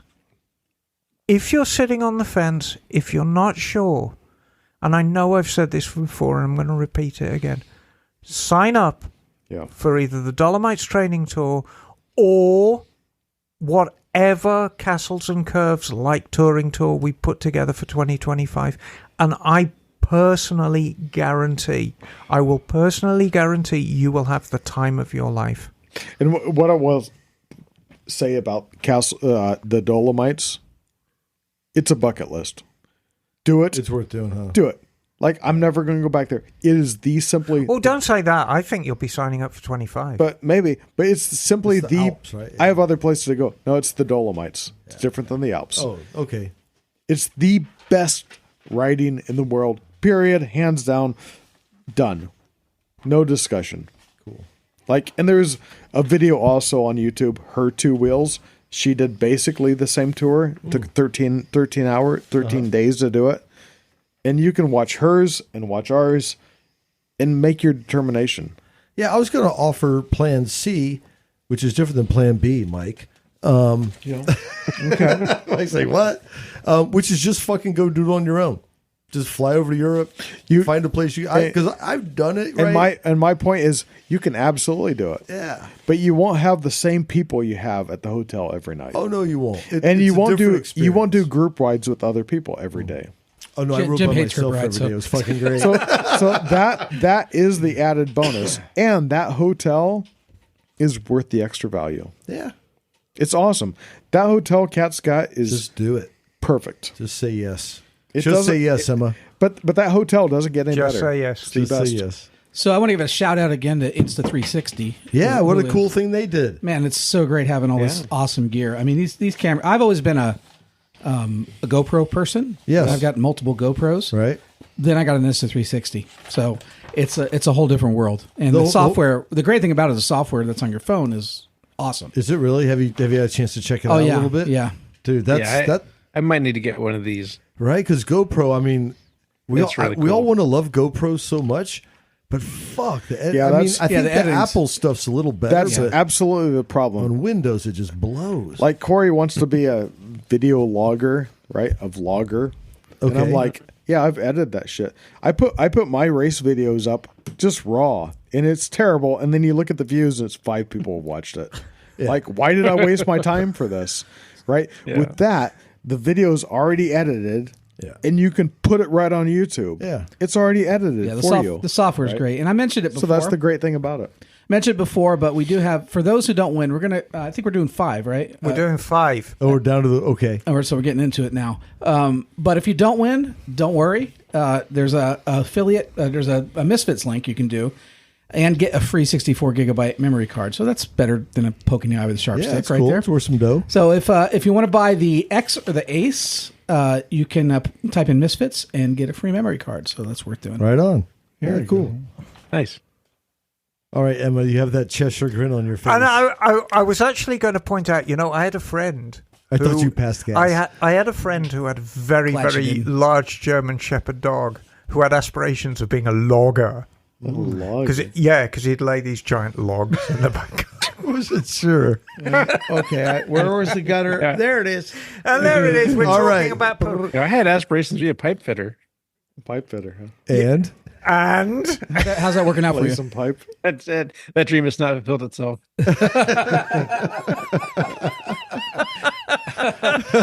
yet. Yeah. There's still time, baby. Yes, There's yes. still time. Okay. I feel like we got the top 10 from Johnny Carson coming up here. now,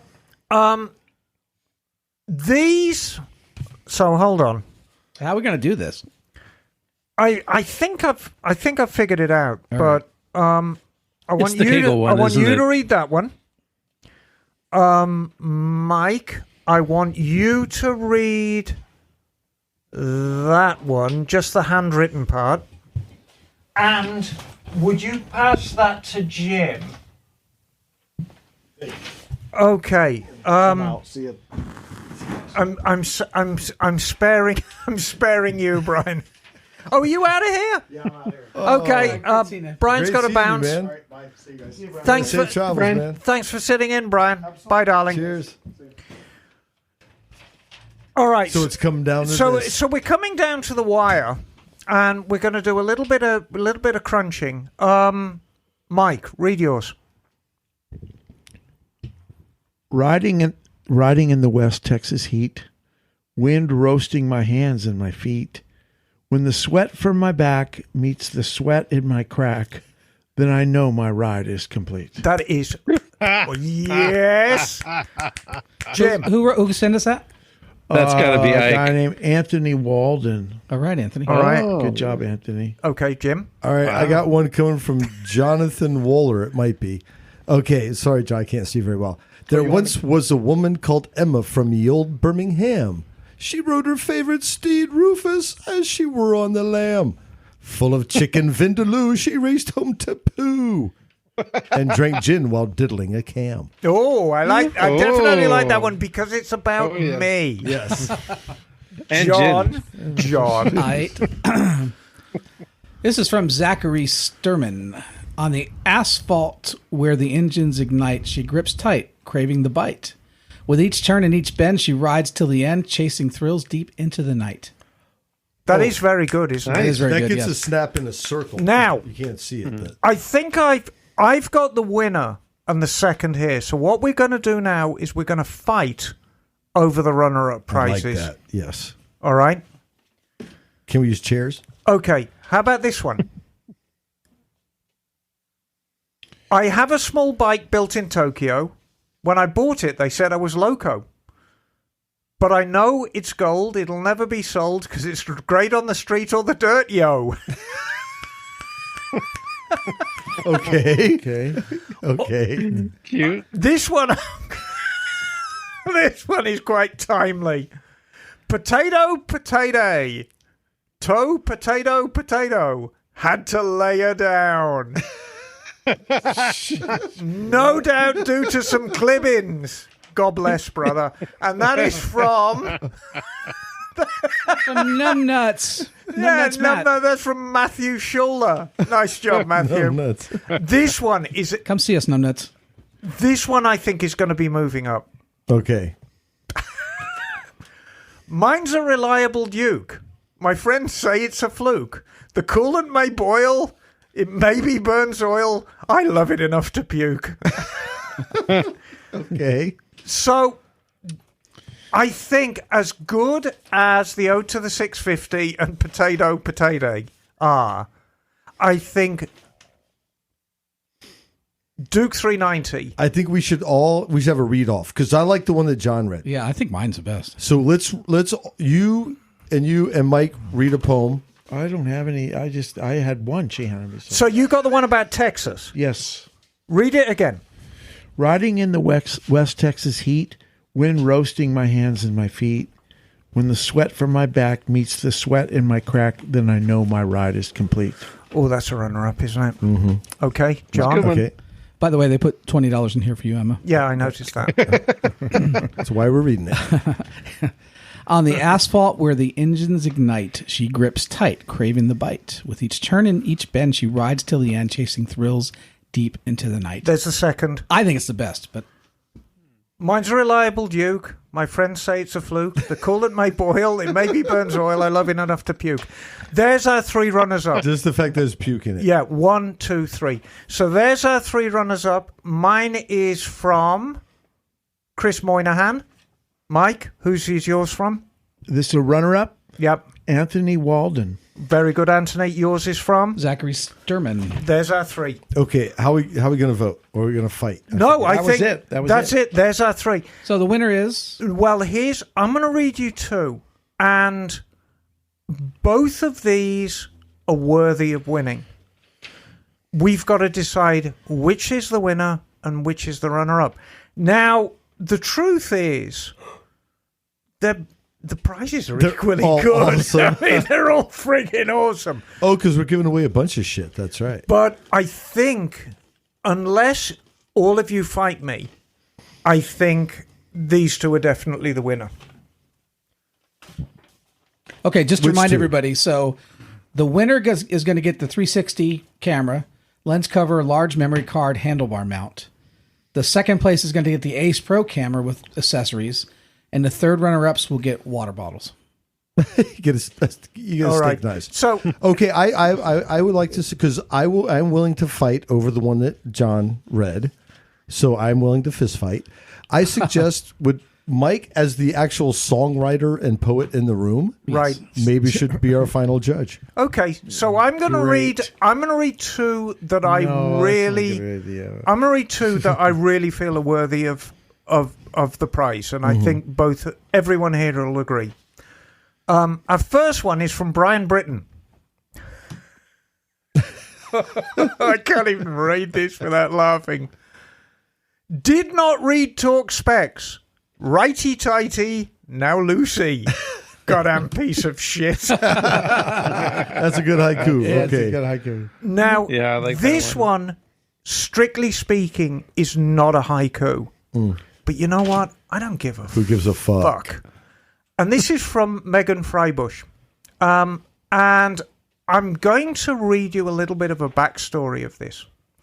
Hey, this is my submission for the haiku. Last year, I was in a wheelchair due to chronic illnesses, but I've been getting better. And a few months ago, I started to ride motorcycles. It's been really freeing from being in hospital and doctor's appointments. Thank you so much, Megan. Nice. You've got the fucking winner here, Megan. That's your And it's Megan's- not even a haiku. Freedom given back. From wheelchairs to wide open roads. Ninja sets me free. That's the winner. Yeah.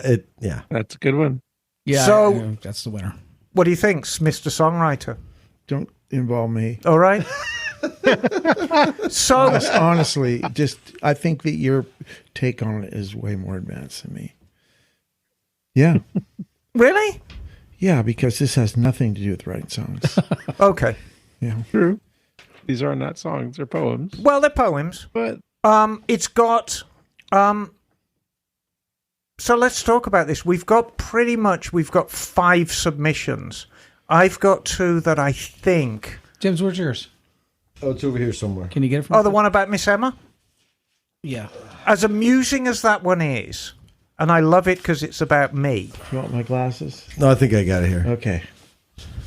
Okay. Oh, I got to read it? Well, I actually want it, but yes, you. There once was a woman from Birmingham who could drop a deuce like no one had seen. No, I'm kidding.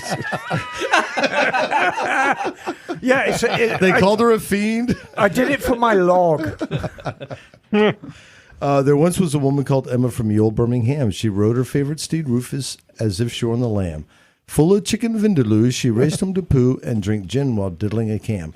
Now, not to get technical, but it was limerick or haiku. It was limerick or haiku. And Apparently, as much as we love hers, I don't think it's a limerick or a haiku. okay, I don't know. Is it? I don't think so. And do we want to get caught up in details? Probably not, because we're Is it a- misfits, not peaceful. I- have their Is it shit a together. limerick coup? I do like Number that 2. largely because it's about me. But I like it because it's accurately about you. yes, Because nothing, yeah. Comes from Vindaloo. Yeah, it's got all. It's got well, everything. in it's got Vindaloo, it's got Jim, it's got diddling a cam in it. It is quite Yeah, good. that's quite good. So I like the cadence of yours though, Mike. The one about Texas and riding in Yeah. the Texas heat. I like Right. that one too. Yeah, The sweat in your ass. Well, it meets but yeah. I'm still with my How boys. much stuff do we have to give away? it's You know, not I for fun. gotta say, I have had that experience. I know that experience. I get it. right. It's very real. I'm still voting for my boy Zachary. That's a damn good. Which was Zachary? On the asphalt where engines ignite, she grips tight, graving the bite. With each turn and each bend, she rides to the end, chasing thrills deep into the night. Right. If Zachary doesn't win, I'm going to send him some shit anyway. Right. So let's keep Zachary. Mike's definitely. Are we going to keep Miss Emma on? Because it is quite good. Of course, but I feel there might be a slight conflict of interest. Well, I don't want to be seen to be encouraging that one because it is about me. But as Mike points out, it is quite accurate. It is quite, especially when the Vindaloo. And we have the Duke one. God, I love that. I love the Duke one. Mine's a reliable Duke. My Okay. friends say it's a fluke. The coolant might boil. It maybe burns oil. I love it enough to puke. I think we give them all to Miss Emma, and this is like a dog show. You just immediately pick 1, 2, 3. It's up to you. Well, what are we doing? These are the You're runner-up picking, prizes. yes. So, First yeah, place, there's second 5 there, place, so third place. You need to grab that. Yeah, thanks. Sorry, Mike, I didn't mean to give you work. You totally just handed it to him like he was your know. Sherpa. I was all fired up. I was on my way over there. Mike's like, I'm on my way the fuck out of here. How many have we got here? We got 1. I think there's 6 there. We need to. The bottom one, I don't think is ours. No. Is there- Okay. Anthony, you're in. Anthony Walden. So Anthony's number one? No. Oh, He's in. he's in the mix. Okay. That's the Miss Emma one. It's very tense. It is Listeners, very I tense. hope you're all like We should have that kind of music. We should have some motorcycle racing in the background. Zachary's in.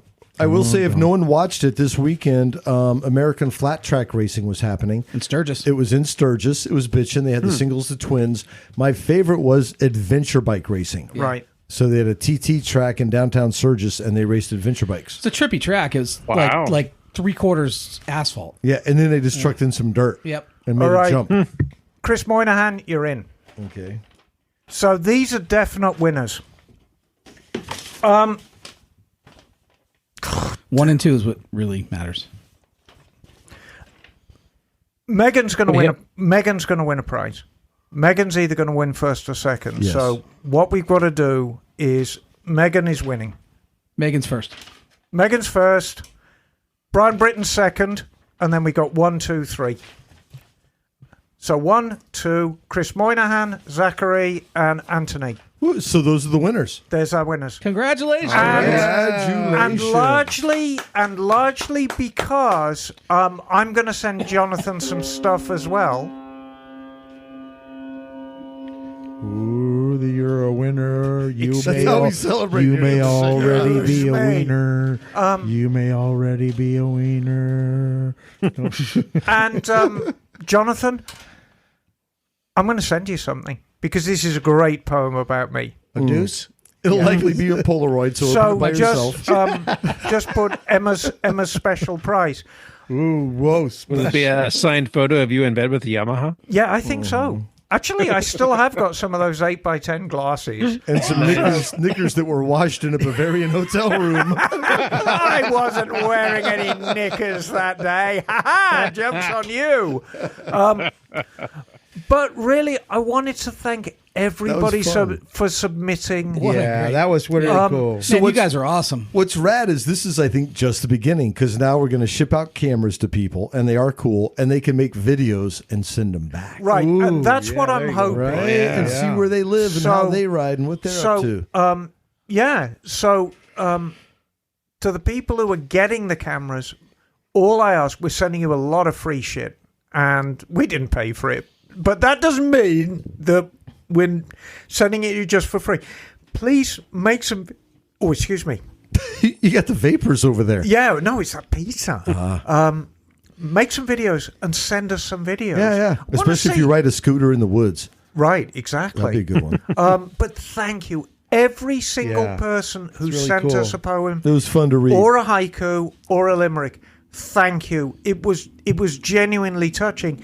And out of everything we've done over the years, I think this was by far the most well-received competition we have ever Really? run. The response to it was off At least the that's chart. cool. And it was great to kind of see everybody's personal, relate their personal connection to motorcycling via a poem or a Right. Well, it limerick kind or of a makes haiku. sense to me because motorcycles and people with sort of an outside artistic mind kind of go together. Well, I think so. And I mean, it's you've proven that. I think a lot of people who are attracted to motorcycles have this little kind of- outside the box. a little outside the box. Yeah. And you think about our guest. I was thinking a lot about our guest last week. Oh, the girl from Denmark. The girl from Denmark. That was a Annette. great podcast. And as a little girl, nobody in the family had anything to do with motorcycles. And there was just this quirkiness Yep. that she saw motorcycles. She'd be like, Yeah. oh. And it was the same with me. Nobody in my family had the remotest Same thing with to- me. Yeah. Yeah. That's probably pretty common, really. I think that you'll be the only one. And, of course, there is the father-son, father-daughter, Right. get them on a bike early. But I think people, what they see, the attraction of the motorcycle is this, it sounds generic and pat, but the freedom. Yeah. No, I mean, it really Freedom is. machine. It's Yeah. it's a word that's overused, but it really is the fitting word. What are you riding on, Mike? I've got a Bonneville and a Royal Enfield. I have a Royal Enfield in Montana and a Bonneville stashed at Emma's garage. That's great. Emma's vault. Emma's Vault. No, it's the Bonneville lives in the garage, and it's an absolutely gorgeous bike. Yeah, beautiful. It really runs. And like wood, yeah. you just got yourself a Hunter 350, didn't A Hunter 350. I bought the Meteor 350, and it was wonderful. You know, the Royal Enfield, they're killing it. They're killing it.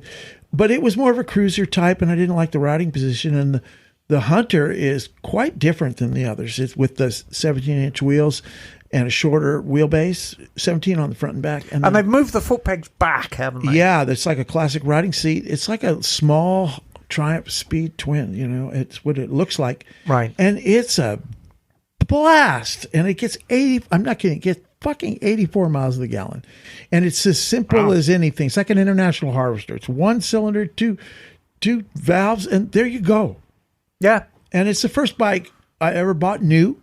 It's the first bike I've ever had that has fuel injection. And up in Montana, it suits me so well because there's so many great 2-lane roads. As Jim will attest, Jim came up and rode through, and we didn't have enough time, but I took him on a little trip. But man, there's some great riding. Yeah, up there. you never did your ride report about going to Montana, I don't Jim. know. Maybe I did. I don't know. But I tell you what, it's beautiful. And the roads, Mike, we took a ride from Manhattan, Montana over to Butte to see not Elvis, but Evel Knievel's gravesite. And we're going over the Continental Divide. Yeah. Right. This old road called Pipestone Pass. Okay, yeah, and just beautiful 2-lane roads. But we also went up into some canyons that were, again, just mind-blowing at the Lewis and Clark. Caverns. Yeah, Lewis and Clark Yeah. Caverns. Lewis and Clark headwaters are up there. So, Following the Jefferson River through that canyon. So, I mean, and if you're there, go on a Wednesday because you can see Mike play.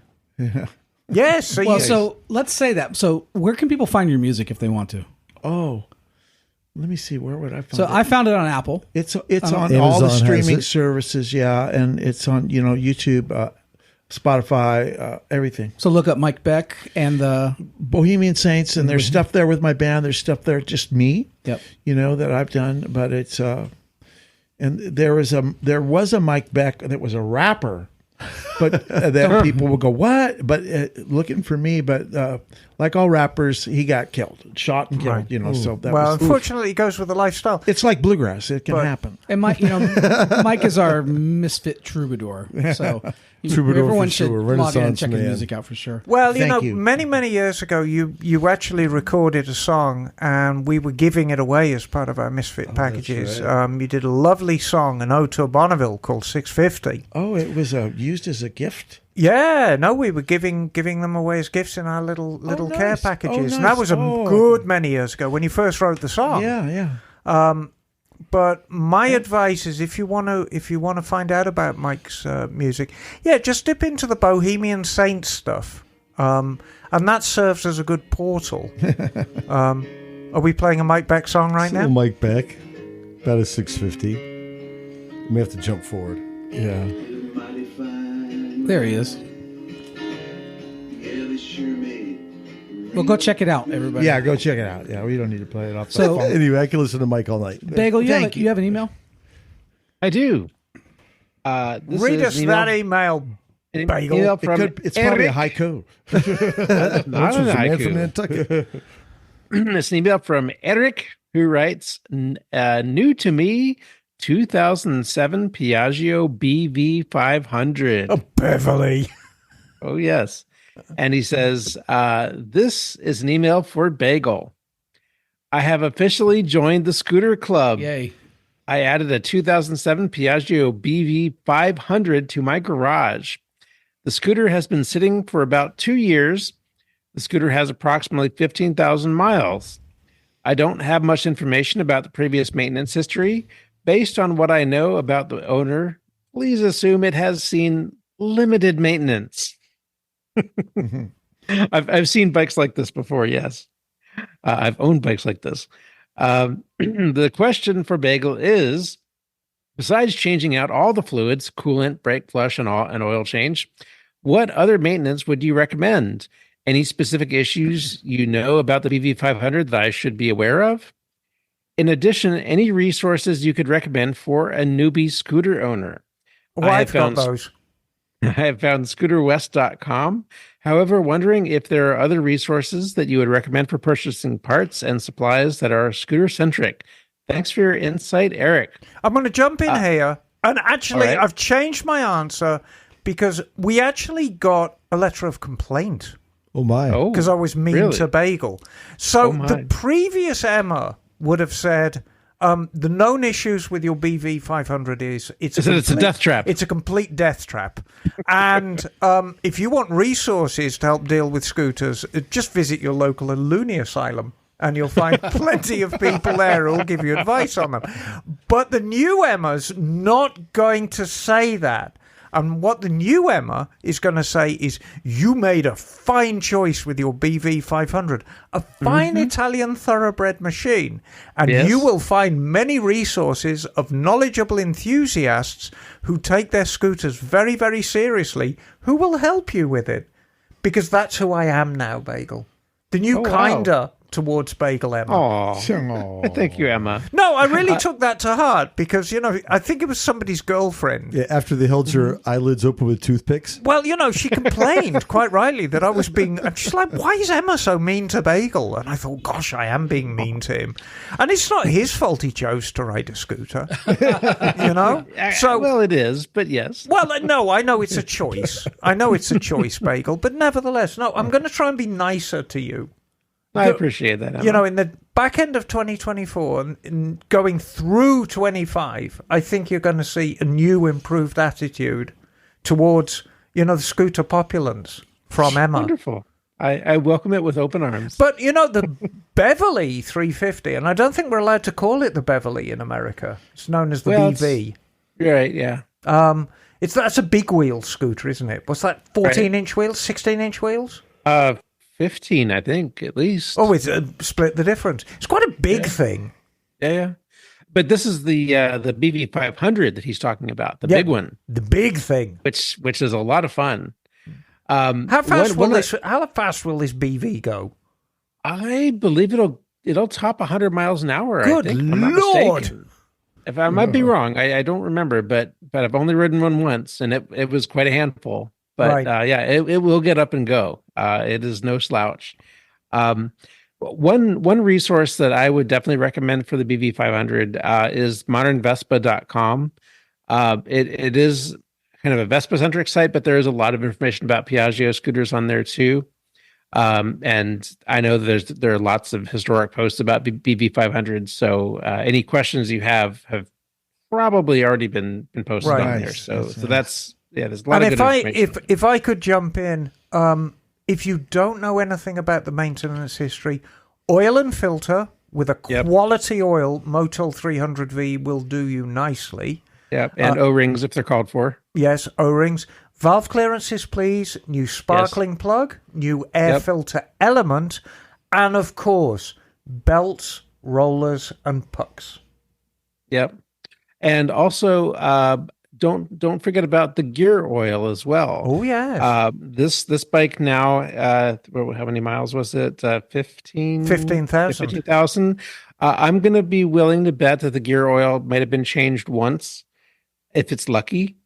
And if not, it's definitely due for a second gear oil change at this point. But chances are it may not have ever had that changed ever, or even checked possibly. Well, So, I've got to be don't forget about honest that with too. you. I'm a huge advocate of if you pull out the dipstick and it's clear and it doesn't smell bad, it's good to go. True, it probably is, but depending on what kind of riding you're going to do, Right. if it's still the original oil from 2007, it might be a good idea to change it just so there's something fresh in there. Right. Like before you take it across the country or And something. then have you know? a fresh start, know where you're at with your Right. And you know you don't need to worry about it at the very for a least. while. Now, my question to you, Bagel, obviously this is a very, very big, powerful scooter. On the smaller bikes like the 250s and the 300s and indeed the 150s, belts and rollers every 10,000 miles. Is it the same on the big stuff, or is it foreshortened because it has got so much more power? I'm not familiar enough with the 500s to say, but I want part of it, I vaguely recall that they have actually longer maintenance intervals because they have some pretty beefy belts that they use, belts and rollers. So their maintenance intervals might be, they could be 10,000. I'm not sure off the top of my head. Right. But yeah, I would say just refer to the manual. You can probably find copies online too. All right. Thank you, Bagel. Now, we're getting towards the end of the show, and if you remember rightly, last week we had a delightful email from a young man in Canada who was thinking about taking on a Triumph. And I had a cursory look at the pictures, and he seemed to think it was a mid-60s Triumph. And I said, no, it's a little older than that. It's mid-50s. Well, I've done a little bit of research, and it is older than that. Oh, wow. Oh, really? So that bike is either a 50 or a 51. Wow. And really very valuable. So that's cool. If you're sitting on the fence, don't. Pull the trigger on it. Don't restore it. Yeah. Please do not restore it. Do what I call an oily rag restoration. Just wipe an oily rag over it. Get it going, ride it, and absolutely love it. Because the bike, as far as the picture shows, is hugely original. But that is either a 50 or a 51. It's a very, very early bike. So on that good news, I think it's time to wind up the show. Does anyone in the room have anything they would like to add before we say goodnight? Yeah, thanks again to Insta360 for the cameras. Oh, and yeah. we appreciate it very much. Yeah. And thank you to Many thanks. everybody who entered. Like I said at the beginning of the show, if for some reason we didn't read your submission, it's just purely a mistake. And please forgive us, because we are not the most organised people in the world. Especially when Liza's gone. We are misfits. But I was absolutely determined, and everyone said, oh, there's far too many. But I said, look, if you took the trouble to write in a poem to us, I'm going to read it on the air. It's as simple as that. And I'm glad we did. It was and great. It didn't take as much It was time as awesome. you think. It was fun. Yeah, It was fun. exactly. Yeah. So I think that's pretty much it. If people want to find out more about Insta360, just go on insta360.com. We dub music in, Jim. I'm pushing along. How can people find the Misfits online? Ooh, yeah. Johnny? Well, you can go to our website, motorcyclesandmisfits.com. You can email us at motorcyclesandmisfits@gmail.com. That's right. Or recyclegarage@gmail.com. Sorry, Liza. Facebook, Instagram. What's the phone number? Does anybody know phone numbers these days? We used to do that, didn't we? Bagel? 831-291. We're here. Find us. Send up a Something flare. or We'll other. find you and write out to you. Yeah, and of course, if you have complaints about this or any other show in the Motorcycles and Misfits repertoire, please address them to Cleveland Motorcycle Podcast, care of Uncle Phil. Phil McCrevis. Exactly. And I think that's about it. right. Thank you all for indulging me. And I hope Liza is going to give a full report. You know, we didn't get around to saying where she is. She's getting dirty. Right now, Liza is getting extremely dirty, probably with some famous potatoes in Idaho, of all things. And Liza is doing training that will hopefully allow her to become an instructor for off-road adventures, both of the 2- and 4-wheel variety. So she'll be back next week, and I'm sure she's going to have a great deal to say about that. And on that note, I think it's time for us to get out of here. This is Emma Darling. Stumpy John. Naked Jim, son. Mike. Bagel. And we are out of here. Cool.